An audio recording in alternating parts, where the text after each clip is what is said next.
आज आपण बनवणार आहोत मुगाचं भुट्टं। तर जाणून घ्या त्याला लागणार साहित्य आणि रेसिपी। इथे ही वाटीभर मूग घेतले, हे आता आपण कुकरला शिजवून घेऊया। याला धुवून काढूया। 2-3 पाण्यात धुवून आता इथे मूग धुवून झालेत। आता आपण याला शिजवून घेऊया। 3 ते 4 शिट्ट्या काढून घेऊया। यामध्ये हा लसूण बारीक करून घेऊया। आता यामध्ये हिरव्या मिरच्या आहेत, ह्या हिरव्या मिरच्या घेऊया आणि थोडंसं जिरं हे बारीक करून घेऊया।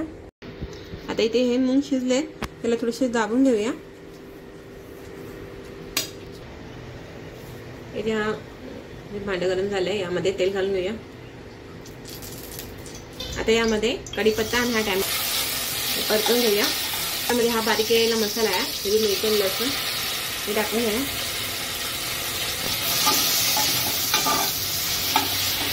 हे पण परतवून घेऊया चांगलं। यामध्ये 1 चमच धना पावडर आहे।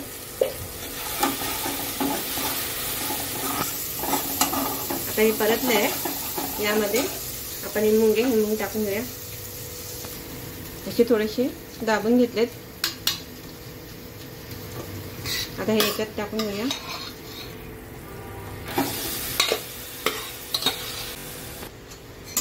हे पण परतून घेऊया।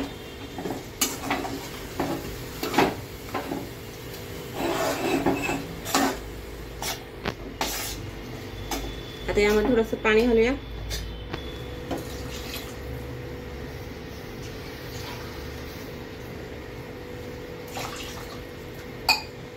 चवीनुसार मीठ। आता याला 5 मिनिटं उकळी येऊन देऊया। उकळी आली आहे, त्यामध्ये कोथिंबीर पण टाकून घेऊया। अजून 5 मिनिटं याला उकळून द्यायचं आहे।